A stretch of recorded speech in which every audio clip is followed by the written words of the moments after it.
우리는 인생을 살아가면서 내가 내 자신을 점검하는 일도 중요하지만 내가 나를 점검할 수 없다면 누가 나를 점검해줘야 되냐면 친구가 나를 점검해줘야 돼요. 그래서 여러분들 인생에는요 친구가 참으로 중요해요. 내가 지금 제대로 살고 있나 제대로 살고 있지 않는가 옆에서 혼내주고 충고해줄 친구가 필요하다. 여러분들은 인생을 사는데 멘토가 몇 명이나 있어요. 때로는 한 명도 없는 경우가 많아요. 내 삶의 문제를 이야기 나눌 수 있는 허심탄회하게 나눠놓고 이야기할 수 있는 사람이 한 명이 없을 수 있어요. 만약 여러분들이 한 명도 없다면 여러분들은 실패한 인생을 살 수밖에 없다는 거예요. 나는 과연 내가 내 모습을 볼 수 없다면 내 모습을 볼 수 있는 사람, 나는 누구를 지금 선정하고 살아가고 있는가? 누구를 내 멘토로 정하고 살아가고 있는가? 깊이 반성해야 돼요. 여러분들도 내가 누구냐라는 질문을 하기 시작하면 그런 철학적인 사고를 하기 시작한다면 인생의 질문을 하기 시작한다면 남들 변하는 거, 누구 변하는 거 제가 보면 중요한 거 아니에요. 누가 변해야 돼? 내가 변해야 돼, 내가.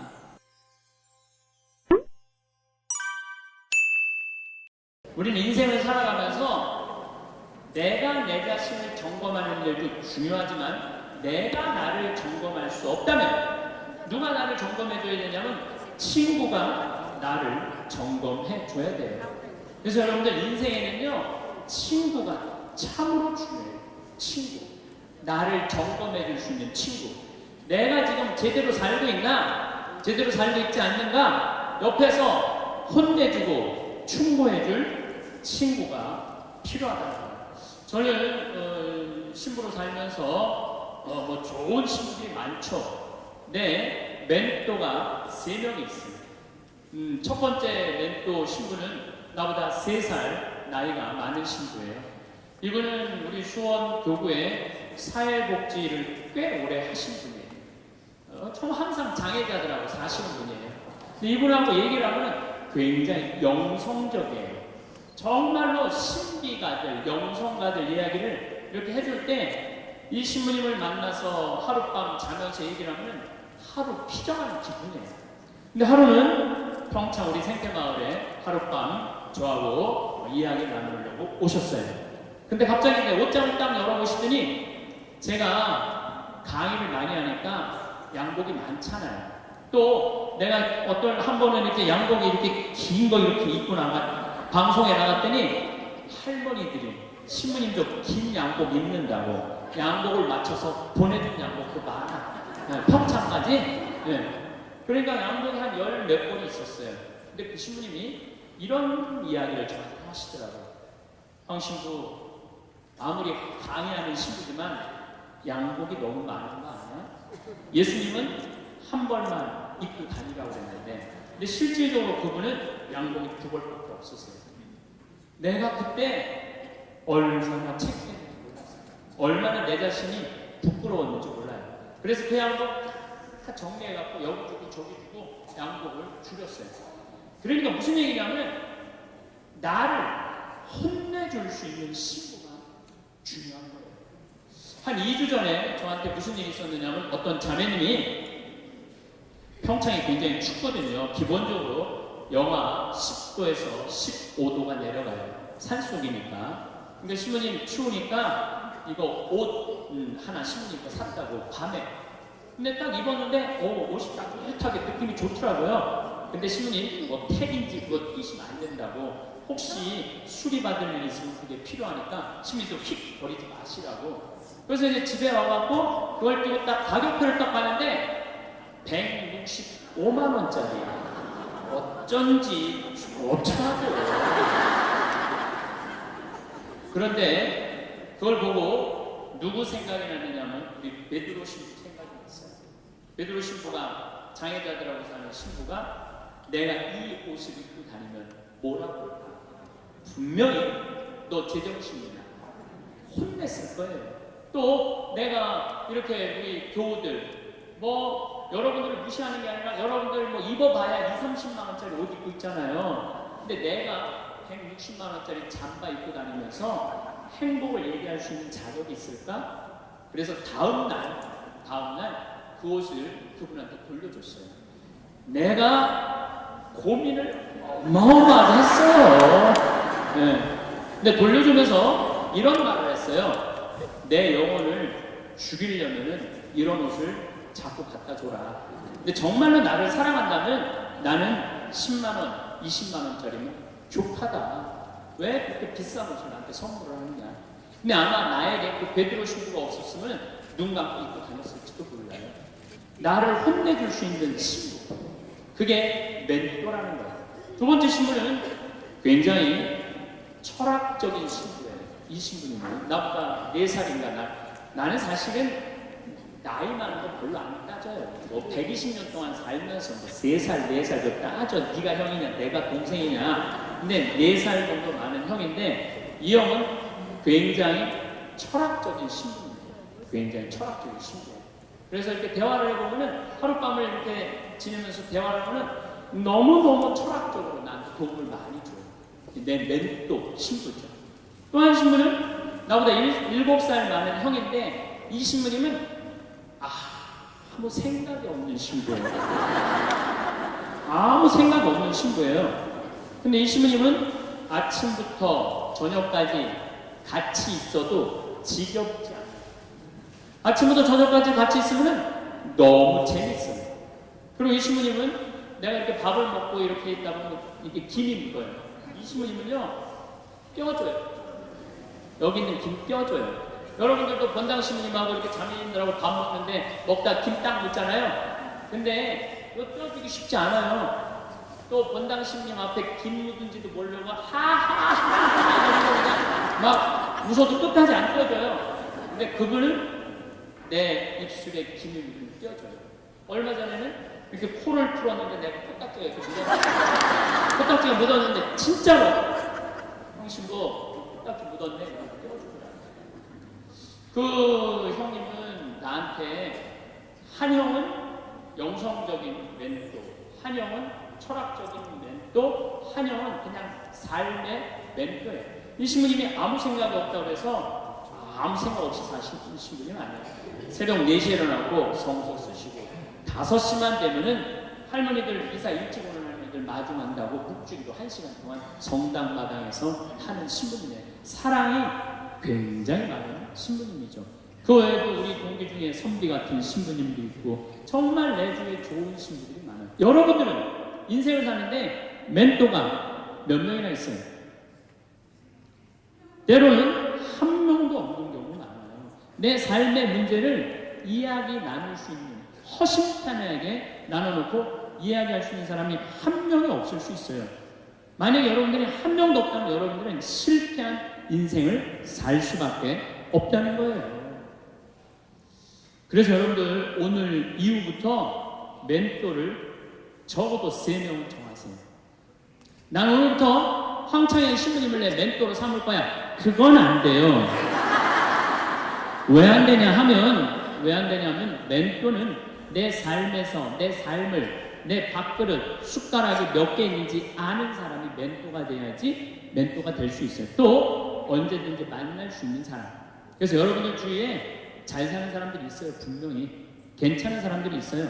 그 사람한테 찾아가고 나 당신 내 멘토로 삼고 싶다. 나를 좀 도와줘라. 그러면요 그렇게 얘기하면 사람은요 책임감을 느끼고 존재 의식을 가진대요. 그래서 도와준대요. 오늘부터 여러분들 적어도 3명을 찾아가세요. 그래서 나를 고쳐줄 수 있는 사람, 나를 혼내줄 수 있는 사람을 꼭 만드셔야지 인생을 실패하지 않아요. 친구를 잘못 두면요 인생을 망가뜨릴 수 있어요. 최순실 같은 친구를 두면요 인생 망가지는 거예요. 인생만 망가지는 게 아니라 나라도 말아먹을 수 있어요. 나라도 말아먹을 수 있어요. 그래서 리카시라는 분은 중국의 최대의 갑부예요.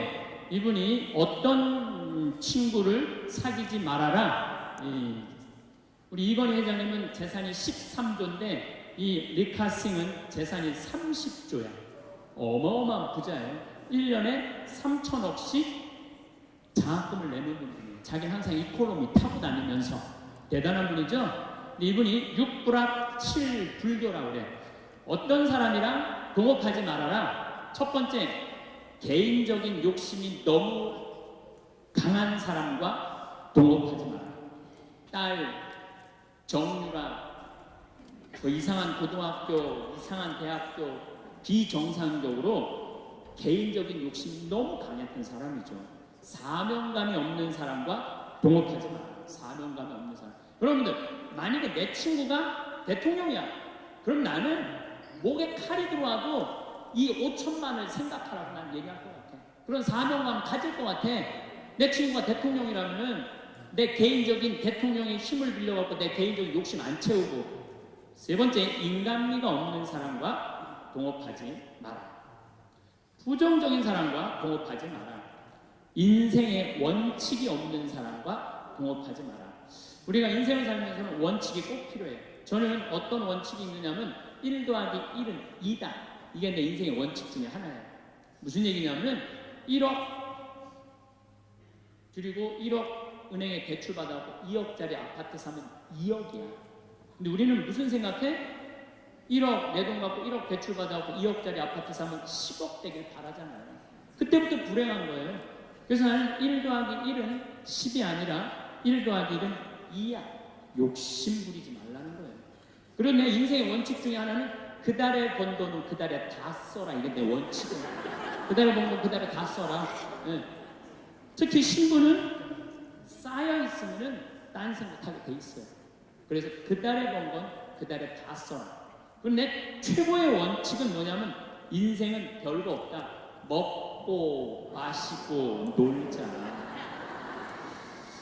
여러분들, 제가 작년에도 말씀드렸고 올해도 말씀드렸어요. 인간은요, 먹고 마시고 놀지 않으면요 인간이 안 돼요.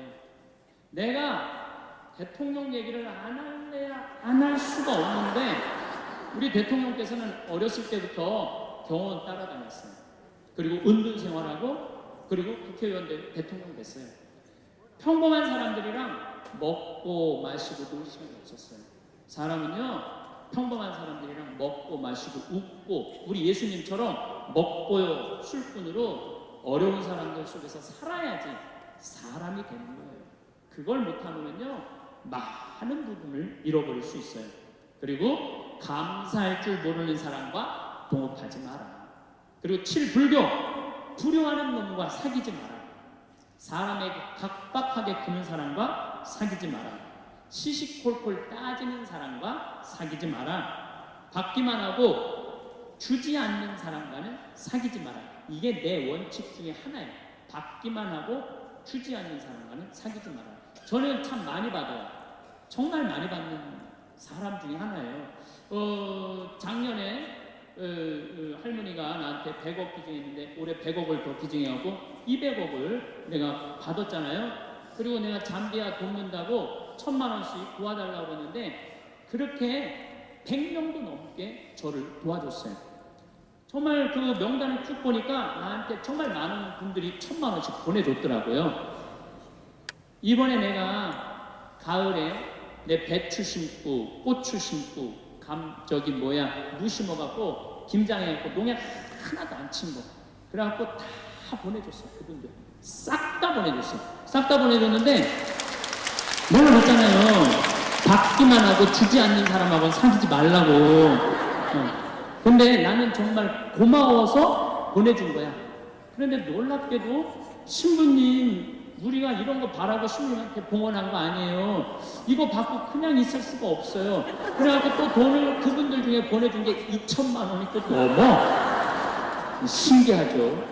나는 정말 좋은 마음으로 맛있는 김장 보내주고 싶어서 보내줬는데 그게 또 고맙고 감사한가 봐. 인생은 그렇게 즐거운 거죠.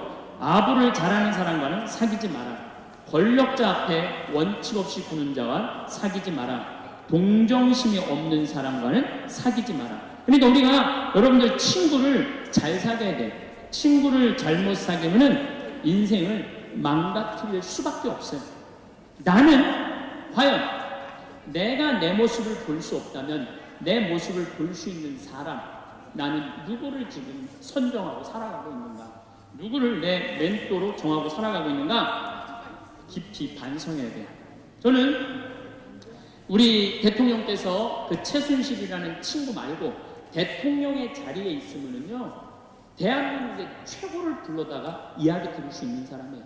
그래서 나는 내가 만약에 대통령이라면 난 한명기 교수를 부를 거야. 한명기 교수라고 명지대학 교수인데 역사 강의를 기가 막히게 잘해요. 나는 내가 한명기 교수님 만나자고 해도 그분 바쁜 분이라 나 안 만날 테니까 난 그분 강의 들어요. 열심히 들어요. 거의 나도 외워요. 여러분들 내 강의 외우듯이 나는 한명기 교수 강의를 외워요. 그 한명기라는 교수를 우리 대통령께서 친구로 사귀었다면 국정교과서, 작년에도 제가 얘기했어요. 국정교과 내가 대통령 요구는 안 할 거예요. 왜 안 할 거냐면 다른 사람이 다 하고 있는데 뭐하러 나까지 해. 왜 나는 오늘 안 해. 하지만 몇 가지 문제를 짚고 넘어가야 돼. 국정교과서, 역사를, 국정교과서라는 건 뭐냐면 국가가 정해주는 교과서예요. 그런데 역사를 국가가 정해서 가르치는 나라는 세계에서 내가 조사를 해봤어. 방글라데시, 베트남, 북한, 세 나라, 200개 나라 중에 나라의 역사를 국가가 정해갖고 가르치는 나라는 세 나라예요. 그런데 누구 머리에서 국정교과서가 나왔는지 난 이해할 수가 없어. 또 최인철 교수라고 서울대 교수님인데 이분은 행복에 대한 내 강의 내용 많이 중첩되더라고요. 이분 강의만 들었으면 사는 게 뭔지 알았을 텐데 그런 아쉬움이 있더라고요. 그리고 장하성 교수라고 고려대 교수님인데 이분은 우리나라 경제를 가장 정확하게 진단하시는 분이에요. 이런 친구들만 들어서 3명, 나도 내 인생에 3명 멘토가 있고 여러분들도 3명의 멘토가 있는데 우리 대통령도 그런 사람들, 삭식이 깊고 공부 많이 한 사람들의 얘기를 들었다면 오늘 같은 사단이 나지 않았을 거예요. 여러분들 솔로몬 임금님이 하느님이 내가 너한테 영화를 주랴, 명예를 주랴, 돈을 주랴. 그러니까 솔로몬이 뭘 달라고 그래요? 아니에요. 지혜가 아니라 원문을 보면 듣는 마음이에요. 지도자는요, 듣는 마음이 있어야 돼요. 누구한테? 우리들 이 말하는 그 정말로 전문가들 이야기를 듣는 마음을 가지고 있으면 제대로 된 지도자가. 근데 누구한테 들어야 돼? 제대로 된 사람한테 들어야죠. 이런 친구 여러분들 꼭 가지셔야 돼요. 그러면은 여러분들 인생을 실패하지 않을 수 있습니다. 저는 요즘 우리나라 이 사회가 복잡하죠. 사드 문제 때문에 중국, 우리나라 지금 다 경제 차단하고 있어요. 지난주에 제가 제주도 피정을 갔다 왔는데 뭐 서귀포로 갈 때 택시를 탔는데 지금 중국 사람들 거의 안 들어온대요. 중국 사람들. 왜냐하면 세무조사 들어간대. 땅 산 거 지금 그 사람들 투자 못 한대. 왜 그러냐면 세무조사 다 들어가서. 그래갖고 너무너무 힘들어. 지금 대통령 내려와라 올라가라 이거 문제할 게 아니에요. 지금 경제가 얼마나 어려운지 몰라요. 지금 며칠 전에는 시화공단에 있는 본당에 강의를 갔어요. 근데 그 본당 신부가 그러는 거예요. IMF 때보다도 공장이 더 많이 나온다는 거예요. IMF 때보다 공장 팔겠다고. 근데 지금 나라 경제는요 심각한 거예요. 지금 대통령 올라가고 내려가고 문제가 아니야. 국민들은 지금 빚이 얼마나 많이 늘었어요. 그 전세값 하늘로 뛰고 참 답답하죠. 지도자들은 저희들끼리 누가 권력을 다음에 먹을 거냐에 눈이 멀어 있고 참 답답하죠. 그런데 답답해하지 마시라고.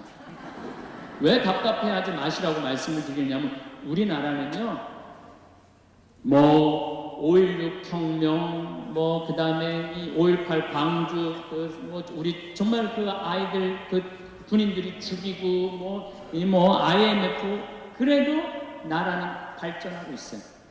그리고 100만 명, 200만 명이 데모를 하는데도 어때요? 휴지 하나 없고 폭력 하나 없잖아요. 전 세계에서 이런 나라가 어디 있어요? 내가 보기엔 국민들 수준은 하늘 끝까지 올라가 있어.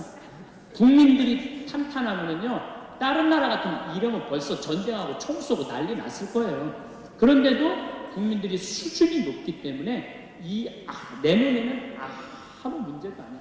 난 오늘 저녁에 저기 막 광화문에 가려고 잠바, 뭐 목도리 다 갖고 왔어요.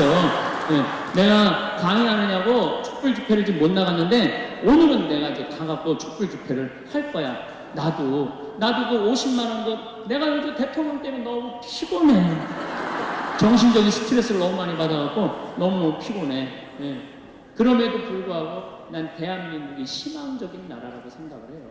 국민들은요, 공무원들, 요즘 9급 공무원들, 8급 공무원들, 7급 공무원들 열심히 해요. 제가 뭐 여주 뭐 여러 환경운동 하면서 이제까지 내가 만난 하급 공무원들, 일반 우리 여러분들 자식들은 다 도와줬지 나를 방해한 사람 하나도 없어요. 근데 내가 올라가고 국회의원한테 얘기한 것도 아니고 도지사한테도 얘기한 거 아니야. 난 7급 공무원한테 가고 내가 우리나라 국민들 쉴 수 있는 공간을 꾸미고 싶다. 나를 좀 도와줘라. 그랬더니요, 그 여주에 있는 그 7급 또 과장급들이 평창까지 와서 다 보더니 자기네들끼리 모여서 정말로 우리 이런 거 도와주자 합의를 해가지고 다 도와주는데 기가 막히더라고요. 지금 여러분들 옛날에 비하면 요즘 저기 막 관청에 가면은 친절해 안 친절해? 1%만 바꾸면 돼. 1%만. 이번에 우리나라가 그런 거에 대한 혁신을 이루는 좋은 기회가 됐으면 저는 좋겠다는 생각을 합니다. 어쨌든 다시 자신과 돌아가서 소크라테스는 뭐라고 그랬죠? 너 자신을 알라고 그랬죠? 덴마크에 그 유명한 갑자기 이름이 생각이 안 나는데 동화 작가가 벌거숭이 임금 안데르슨, 똑똑하시네. 네.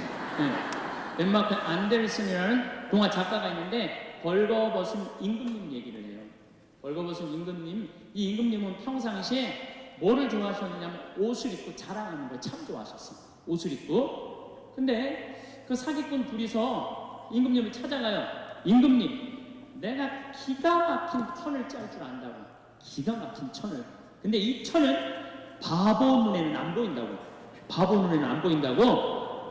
그래갖고 그럼 한번 짜봐라. 그래갖고 이제 돈을 받았어요.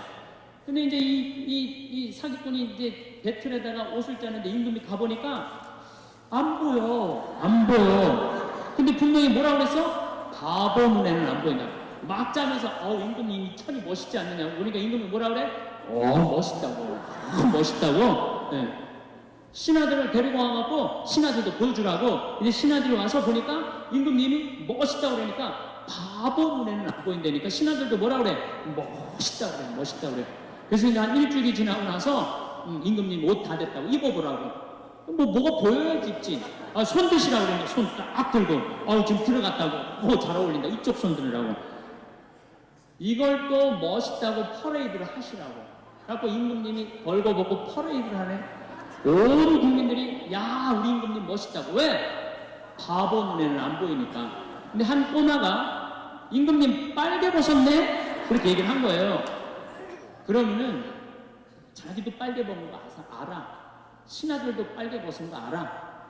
그런데 놀라운 거는 그 퍼레이드를 멈춰야 되는데 여러분들 거기까지만 들었죠? 그 다음 얘기가 기가 막혀요. 끝까지 빨개 벗고 퍼레이드를 했다는 거예요. 누구 말을 무시한 거야? 그 꼬마 말을 무시한 거예요. 우리는요, 내가 지금 대통령 얘기하는 거 아니에요, 여러분들. 대통령 얘기하는 게 아니라 내 자신이 빨개 벗고 있는데 나 자신이 누군지 모르고 살아가는 사람들 너무 많아요. 나 자신이 누군지 모르는 사람. 자신의 단점이 뭔지 모르고 자기의 추한 모습이 뭔지 모르고 살아가는 사람 많아요. 반대로 뒤집어서 어떤 것도 있느냐 하면 뒤집어서 어떤 게 있느냐 하면 내 안에 들어있는 보물을 발견하지 못하고 살아가는 사람들 많아요. 여러분들 안에는 보물이 꽉 차 있어요. 여러분들 안에는. 그런데 나 같은 게 나는 지극히 평범한 인간이고 능력 없는 인간인데 그냥 묻어버리고 그냥 죽어버리는 사람들도 많다는 거예요. 그래서 우리 인간은 인생을 살아가는데 아주 중요한 작업 중에 하나가 자기 자신을 아는 일이에요. 석가모니 부처님은 뭐라고 그러냐면은 자기 자신이 누군 줄 아는 사람은 부처고 자기 자신이 누군지 모르는 사람은 중생이라고 했어요. 중생. 그래서 부처님은 참으로 자기 스스로 존재를 깨닫는 일에 평생을 바쳐야 된다고 얘기를 하세요. 아마 여기도 내가 보기에는 부처들이 꽤 많을 거야. 드러나지 않는 부처들. 자기가 누군지 분명히 알고 살아가는 사람. 공자님은 뭐라고 그랬냐면 제자들이 스승님 죽음 이후의 세계에 대해서 좀 알려주십시오. 그러니까 공자님이 이렇게 말씀하십니다. 내가 삶도 제대로 모르는데 어떻게 죽음에 대해서 알 수 있느냐.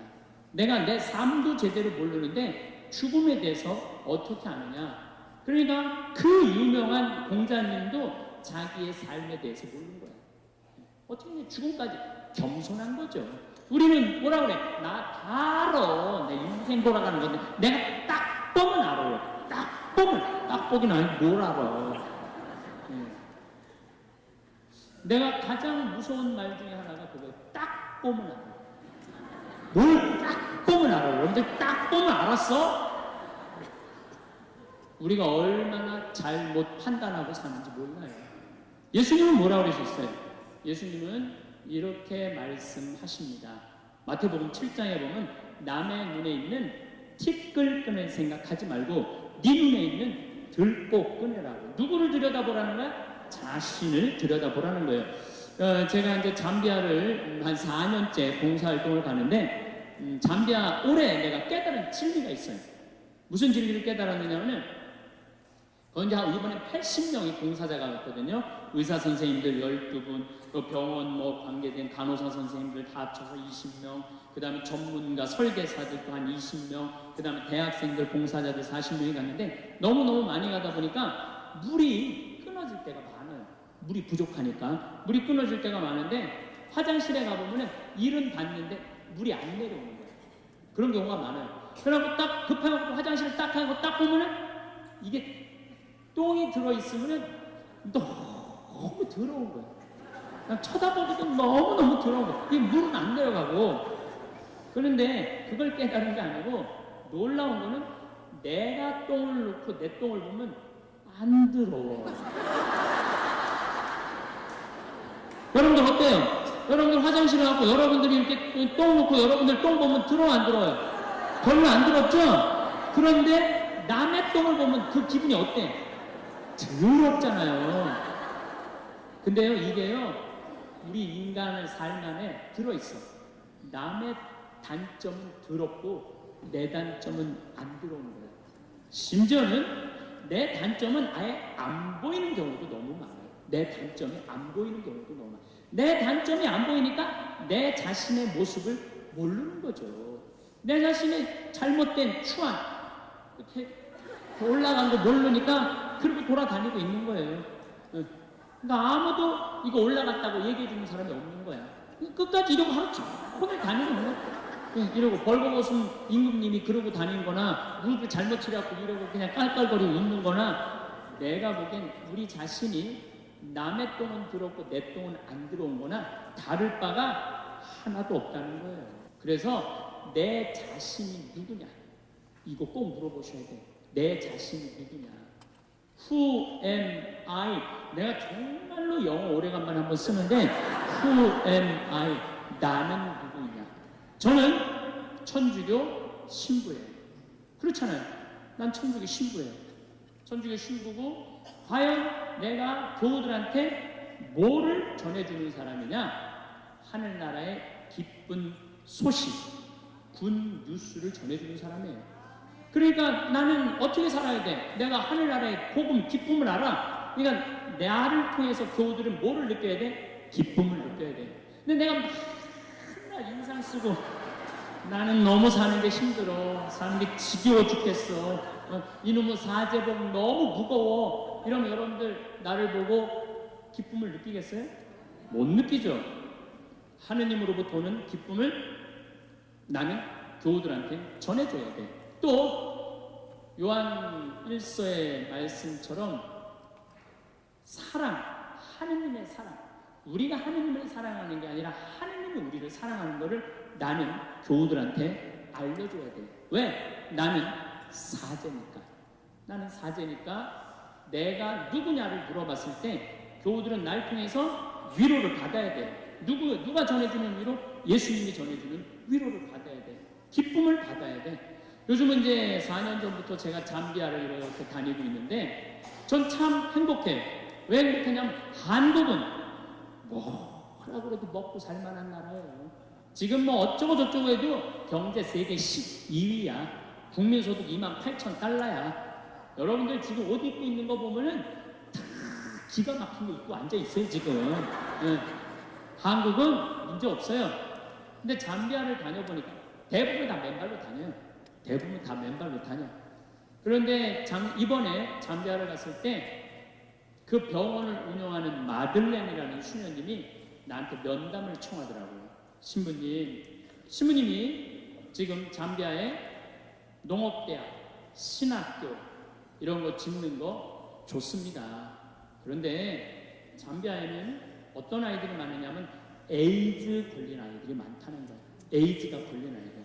근데 어떤 아이들이 에이즈에 걸리느냐면은 엄마가 엄마가 있대. 정신지체아 엄마가 있으면 동네에서 이놈도 건드리고 저놈도 건드리는 거야. 이놈도 건드리고 저놈도 건드리니까 그러니까 이놈도 건드리고 저놈도 건드리니까 에이즈가 걸리는 거죠. 에이즈가 걸려서 애가 생기면은 얘도 대부분이 에이즈에 걸려서 나온다는 거야. 근데 정신이 좀 모자라는 엄마니까 아무도 안 돌본다는 거예요. 그러면 이 여자도 버림받고 아이도 버림받아갖고 가장 기본적인 생활도 못하는 아이들이 참 많다는 거예요. 수인 눈물을 흘리면서 신부님 우리들 에이즈 어린아이들 집 줘주면 안 되겠느냐고 30명 정도 되는 아이들 머무를 수 있는 집을 줘달라는 거예요. 근데 제가 한 대 머리를 맞았어요. 왜냐하면 나는 어마어마한 큰 도시에 큰 대학 건물을 생각했지 에이즈 아이들 집을 줘준다는 생각은 하나도 안 했어요. 저는 혼자서 정말로 예수님한테 죄송했어요. 그리고 그 수녀님의 눈물을 보면서 가슴이 참 아팠어요. 그래서 수녀님한테 약속했어요. 내가 저 주겠다고. 내가 또 마음이 약해요. 그래갖고 이제 담도 다 치고 이제 바닥 공구리도 다 치고 이제 올라가기 시작했어요. 사진이 오는데 기분이 너무너무 좋더라고요. 그러니까 내가 누구냐라는 질문을 하기 시작하니까 내가 어떻게 살아야 되는 답이 나오는 거야. 내가 누구냐.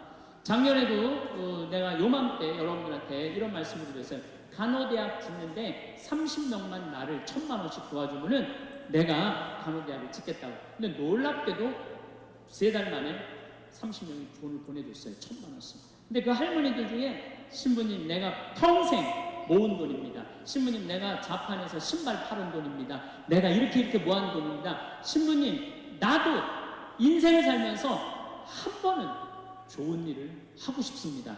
성당 신축금도 1,000만 원 해봤던 적이 없어요. 저는 많이 해봐요. 50만 원, 100만 원인데 신부님이 잠비아에 간호대학 짓는다니까 할게요. 그래갖고 정말로 30명이 해갖고 간호대학 다 줘놨어요.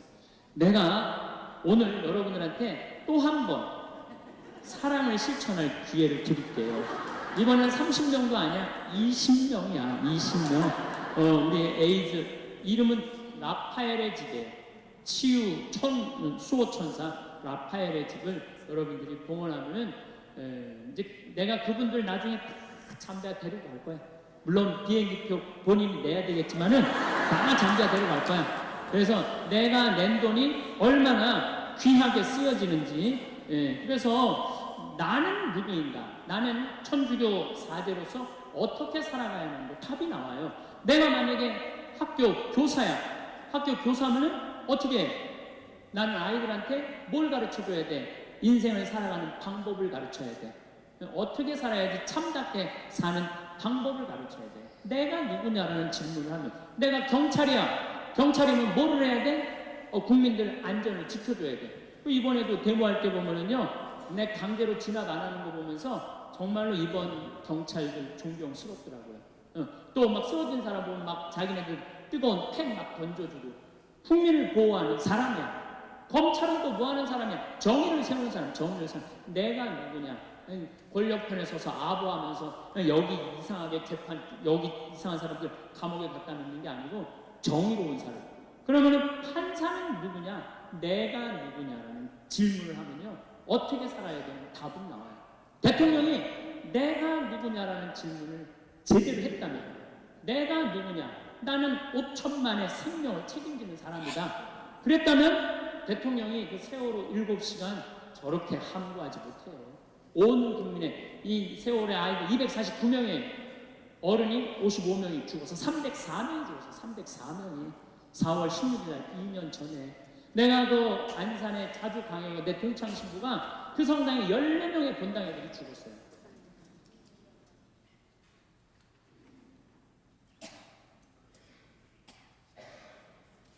오바마는 8년 동안 이 미국을 다스리면서 머리가 하얗게 졌어요. 그 사진이 나와요. 오바마가 처음에 얼마나 싱싱하게 이 미국 대통령이 됐냐. 지금 보세요. 오바마 하얗게 졌어요. 메르켈 총리는 뭐라고 그랬냐면 제발 옷 좀 갈아입고 다녀라 그랬대요. 메르켈 총리한테는 사람들이. 이번에 4선에 연임이 됐더라고요. 대통령도 내가 누구냐를 물어야 돼. 여기 있는 여러분들도 내가 누구냐. 나 본당에 내조 단장이면 내조 단장이 할 일이 있고, 성부회장이면 성부회장이 할 일이 있고, 구역장이면 구역장이 할 일이 있고, 반장이면 반장이 할 일이 있고. 그래서 뭐라고 그래요? 임금은 임금다워야 되고, 신하는 신하다워야 되고, 아버지는 아버지다워야 되고, 자식은 자식다워야 되고, 남편은 남편다워야 되고, 아내는 아내다워야 된다는 거예요. 그래서 여러분들, 나는 누구냐? 나는 과연 누구냐? 이걸 질문해야 돼요. 저는 지지난주에 이선희 콘서트를 갔었어요. 제가 얘기했죠? 다음 달에는 이선희 콘서트 간다고. 왜냐면 내가 이선희 씨 너무너무 좋아한다고. 대전으로 갔었어요. 대전으로 콘서트를 갔는데 나라가 그렇게 어지러웠는데 이렇게 그 한 5천 명이 모였는데 내가 한 명 한 명을 다 봤어요. 그렇게 정말 화려하지 않은 옷을 입고 정말 일상을 열심히 사는 사람들이야. 그리고 대전을 갔는데 참 대전 사람들 점잖더라고요. 막 흥분하고 이런 게 없어. 이선희는 막 노래를 부르고 그러는데도 점잖하게 보고 있더라고요. 점잖하게. 근데 중간에 흥이 나기 시작하는 거야. 흥이 나면서 시작하면서 막 일어나고 막 같이 춤을 추고 이러는데 그 조그만 거에 행복해하는 그들을 보면서 저는 이렇게 열심히 사는 국민들한테 우리 정치인들, 종교 지도자들이 어떻게 해야 되는지 전 거기 가서 반성을 참 많이 했어요. 이선희 씨가 마지막으로 아름다운 대한민국 그 노래를 부르는데 가사가 제 마음을 이렇게 울리더라고요. 하늘은 파랗게 구름은 하얗게 실바람도 불어와 부푸른 내 마음 나뭇잎 푸르게 강물도 푸르게 아름다운 이곳에 내가 있고 내가 있네. 손잡고 가보자. 달려보자. 저 광야로. 우리들 모여서 말해보자. 새 희망을. 저는 지금 우리나라가 굉장히 암울하다고 그러는데 전 그렇게 생각하지 않아요. 여러분들도 내가 누구냐라는 질문을 하기 시작하면, 그런 철학적인 사고를 하기 시작한다면, 인생의 질문을 하기 시작한다면 남들 변하는 거, 누구 변하는 거 제가 보기엔 중요한 거 아니에요. 누가 변해야 돼? 내가 변해야 돼. 내가. 그래서 수신제가 치고 평천하라고 그러죠. 누구를 먼저 다스려야 돼? 자기를 다스려야 돼. 그리고 그 다음에 누구를 다스려야 돼? 가족을 다스려야 돼. 그래야지 나라를 다스릴 수 있는 거예요. 여러분들도 다 정치 투표하는 사람들이기 때문에 나라를 다스리는 사람들이야. 그러기 위해서는 누구를 먼저 수신해야 돼? 나 자신을 수신해야 돼. 다음 시간에는 어떻게 하면 나 자신을 수신할 수 있는가, 그 얘기를 하도록 하겠습니다. 영광이 성부와 성자와 성령께 성부와 성자와 성령의 이름으로. 오늘 강해 잘 들으셨나요? 황창현 신부님은 세상의 중심은 나라는 믿음으로 나 자신에게 잘하자라며 자신 껴안기의 참 뜻을 강조합니다. 자신의 소중함을 아는 게 행복의 시작임을 알려주는 겁니다. 자신의 외모나 외형을 고치는 것은 남이 도와줄 수 있으나 자신의 내면은 누구도 고쳐줄 수가 없다며 자기 자신의 수양, 단련, 관리 등 자기 점검을 제대로 하고 살아야 행복해지고 사람다워진다고 역설합니다. 내가 누구인가 생각하고 누구를 만나고 사느냐가 중요하다. 내가 만나는 친구가 누구냐에 따라서 자신의 삶이 결정된다라며 정신적 기쁨을 주는 멘토를 찾으라고 합니다. 여러분들도 자신만의 멘토를 찾아 행복한 삶을 살아내는 하루하루가 되시길 바랍니다. 하늘에 계신 우리 아버지, 아버지의 이름이 거룩히 빛나시며 아버지의 나라가 오시며 아버지의 뜻이 하늘에서와 같이 땅에서도 이루어지소서. 오늘 저희에게 일용할 양식을 주시고 저희에게 잘못한 일을 저희가 용서하오니 저희 죄를 용서하시고 저희를 유혹에 빠지지 않게 하시고 악에서 구하소서. 아멘.